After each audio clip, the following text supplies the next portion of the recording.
दोस्तों साइनस या साइनोसाइटिस जिससे काफ़ी लोग परेशान रहते हैं, आखिर है क्या और कैसे हम इससे बच सकते हैं, चर्चा करते हैं अपने इस वीडियो में। वीडियो अच्छा लगे तो सब्सक्राइब और शेयर कर देना, साथ ही बेल आइकन भी प्रेस कर देना। दोस्तों साइनस खाली जगह को बोला जाता है, मतलब हमारे फेस में 4 जगह ऐसी होती हैं जो खाली होती हैं, जैसा कि आप डायग्राम में देख सकते हैं, जहाँ पर म्यूकस का सेक्रेशन होता है, अर्थात बलगम जैसी चीज़ नियमित तौर पर बनती रहती है। ये एक अच्छी प्रक्रिया है हमारे नाक को मॉइस्ट रखने के लिए, नहीं तो हमारी नाक सूख जाएगी। ये हमें नुकसानदायक वायरस या बैक्टीरिया से बचाता है। होता क्या है कि इस म्यूकस यानी चिपचिपे पदार्थ के कारण हमारा नाक ड्राई नहीं होता, जिससे उसमें नमी बनी रहती है। इसी नमी या चिपचिपे पदार्थ के कारण हवा में मौजूद धूल कण, बैक्टीरिया व वायरस इस पर चिपक जाते हैं, जिससे ये फेफड़ों में नहीं जा पाते और हम संक्रमण से बच जाते हैं। म्यूकस एक तरीके से एयर फिल्टर का काम करता है। म्यूकस इन चीज़ों को रोकने के बाद नाक में मौजूद छोटे छोटे बालों के ज़रिए इन्हें बाहर की तरफ धकेलता है। इसके बाद म्यूकस सूखकर बूगर या नकटी का रूप ले लेता है। यानी साइनस का काम होता है म्यूकस पैदा करना और एक टनल के थ्रू नाक तक पहुंचाना। पर होता क्या है, जब हमें सर्दी, जुकाम, फ्लू या एलर्जी होती है तो उस समय साइनस ज़्यादा एक्टिव हो जाते हैं और ज़्यादा मात्रा में म्यूकस का सेक्रेशन करने लगते हैं। और जब ये सर्दी जुकाम ज़्यादा सीवियर होने लगता है तो वो टनल जिसमें बलगम नाक तक पहुँचता है उसमें सूजन आ जाती है, जिससे वो बलगम नाक तक नहीं पहुँच पाती और वहीं जमा होने लगती है।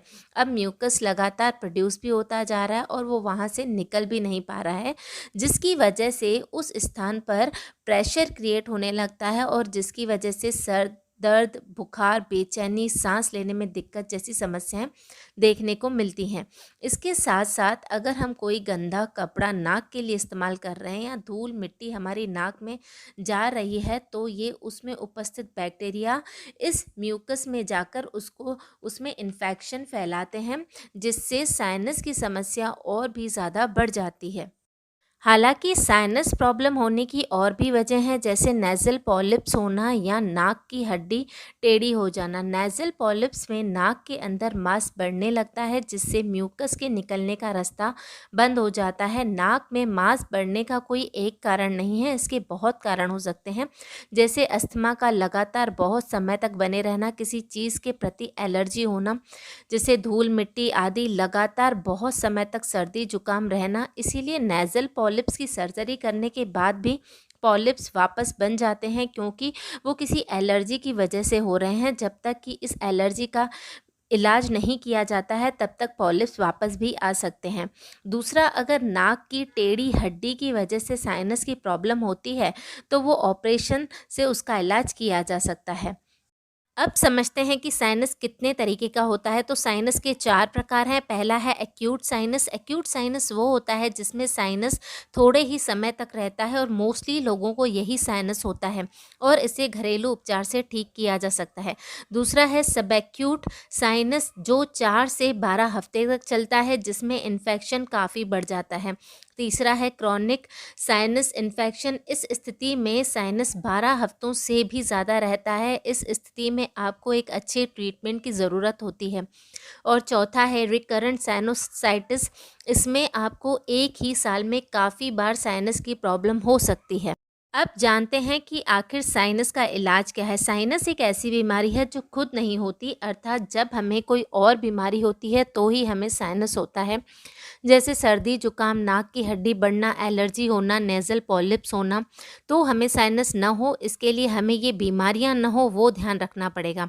सबसे पहले बात करते हैं कि आयुर्वेद में साइनस का क्या इलाज है।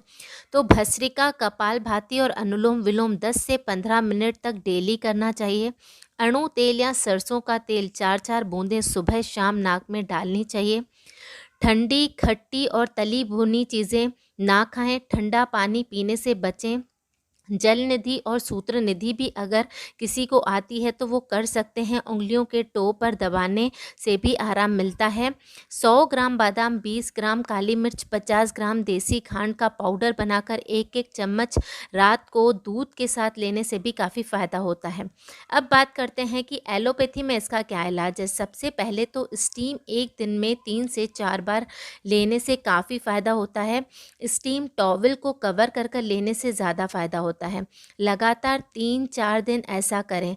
सपोज़ आपको बहुत ज़्यादा तकलीफ़ हो रही हो तो मेडिकल स्टोर पर मिलने वाले ओट्रिविन की 2-2 बूंदें नाक में डाल सकते हैं, जिससे इंस्टेंट रिलीफ मिलता है। पर इसे एक दिन में 3 से ज़्यादा बार इस्तेमाल न करें और मैक्सिमम 1 हफ्ते तक ही इस्तेमाल करें।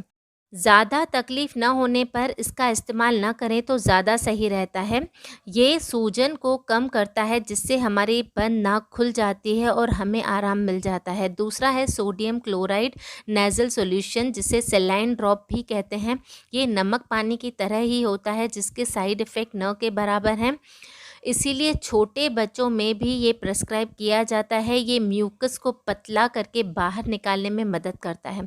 बाकी तकलीफ़ ज़्यादा होने पर डॉक्टर को दिखाना सही है और डॉक्टर द्वारा प्रिस्क्राइब गोलियां लेनी चाहिए। तो ये था आज का हमारा टॉपिक साइनस के ऊपर। वीडियो कैसा लगा कमेंट बॉक्स में ज़रूर बताएं। मिलते हैं अपने अगले वीडियो में।